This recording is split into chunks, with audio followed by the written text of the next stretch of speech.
আসসালামু আলাইকুম, welcome back to Atifa সোমস channel. অনেক দিন ধরেই আমার বুটের হালুয়া খেতে খুব ইচ্ছে করছিল। বেশ কয়েকটা পেজেও নক করলাম, কিন্তু তেমন একটা রেসপন্স পেলাম না। তাই ভাবলাম ধুরু, নিজেই বানিয়ে ফেলা যাক।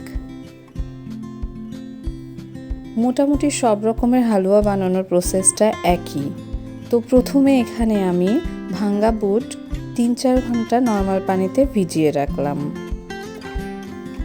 এটা ভিজিয়ে না রেখেও সিদ্ধ করা যায়, কিন্তু ভিজিয়ে রাখলে এটার টেক্সচারটা অনেক ভালো আসে এবং তখন সিদ্ধ করার জন্য অল্প কয়েকটা সিটি হলেই হয়ে যায়।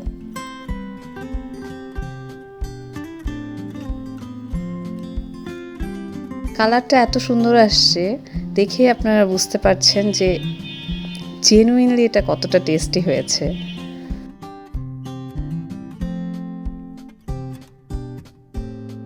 প্রথমে আমি ভিজিয়ে রাখা ভাঙা বুটটা প্রেসার কুকারে সিদ্ধ করে নিয়েছি। এরপর এটাকে গরুর দুধ দিয়ে ব্লেন্ড করে নিয়েছি, যাতে একটা মিহি টেক্সচার পাওয়া যায়। অনেকে এই বুটের হালুয়াটা তৈরির সময় একটু একটু করে দুধ দেয়, সেক্ষেত্রে আমার কাছে মনে হয় টেক্সচারটা অতটা মিহি হয় না। এজন্য আমি সিদ্ধ ভাঙ্গা বুটের সাথে দুধটা একবারে ব্লেন্ড করে দিয়েছি। এখানে আমি কড়াইয়ে অল্প একটু তেল নিয়ে নিলাম। এখানে দিয়ে দিলাম 3 টুকরো ছোট এলাচ, যেটাকে সাদা এলাচ বলা চলে। 3টা তেজপাতা দিয়ে দিচ্ছি। দারুচিনির 3টা ছোট ছোট টুকরা।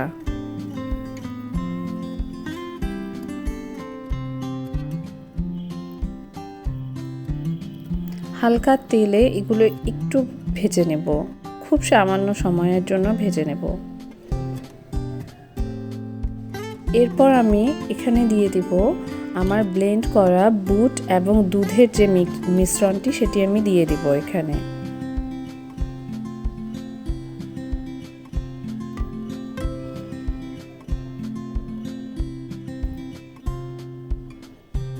টেক্সচারটা মিহি হলে বুটের হালুয়াটা খেতে অনেক টেস্টি হয়।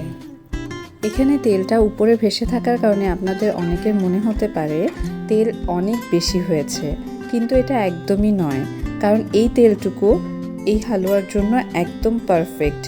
এটা ধীরে ধীরে যখন আমরা ভাজবো, তখন সবটুকু তেল এর ভিতরে ঢুকে যাবে।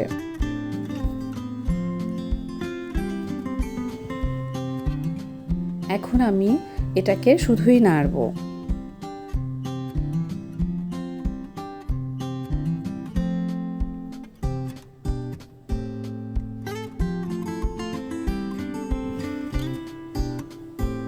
এখন আমি এখানে 7-8 চামচ চিনি দিয়ে নেব।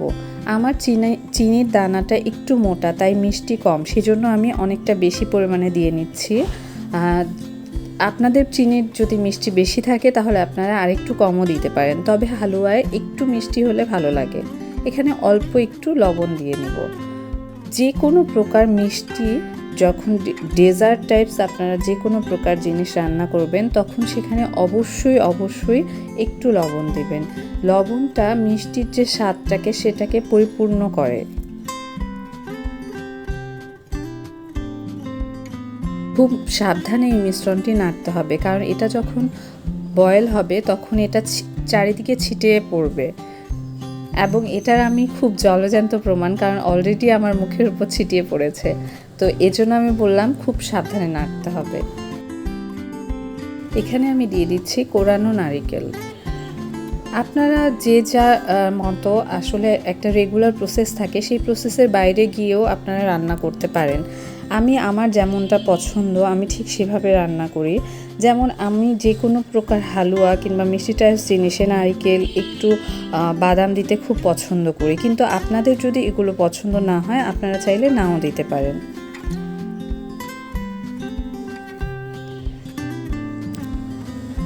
নাড়তে নাড়তে এক সময় এটা ধীরে ধীরে তেল ছাড়া শুরু করবে। আপনারা দেখতেই পাচ্ছেন মিশ্রণটা অনেকটা ঘন হয়ে এসেছে।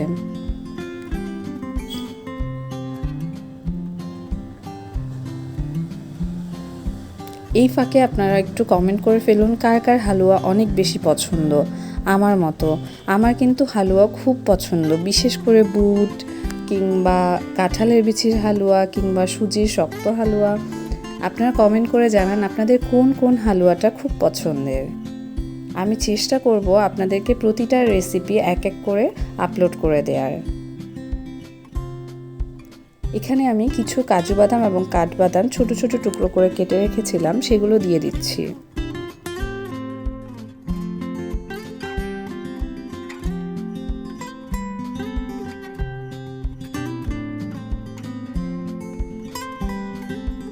সাথে কিছু কিশমিশও দিয়ে দিব।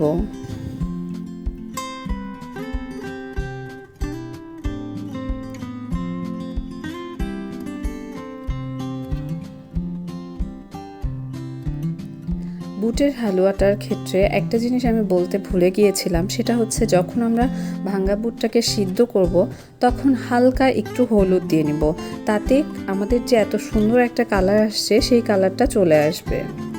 হালুয়াটা অনেকটা ঘন হয়ে এসেছে, আপনারা দেখতেই পাচ্ছেন।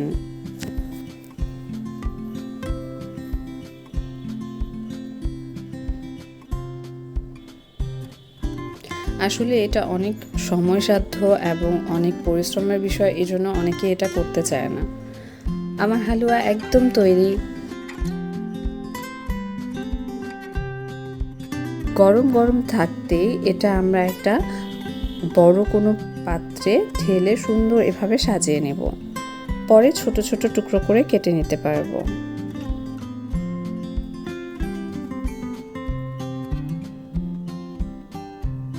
আমার ভিডিওগুলো আপনাদের কেমন লাগে অবশ্যই কমেন্ট করে জানাবেন, এবং যদি ভালো লেগে থাকে আমার চ্যানেলে সাবস্ক্রাইব করে আমাদের পাশেই থাকবেন।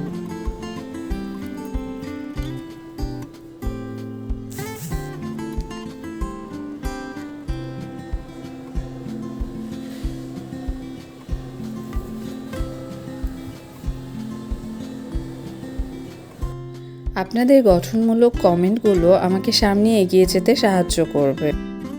হয়ে গেল বুটের হালুয়া।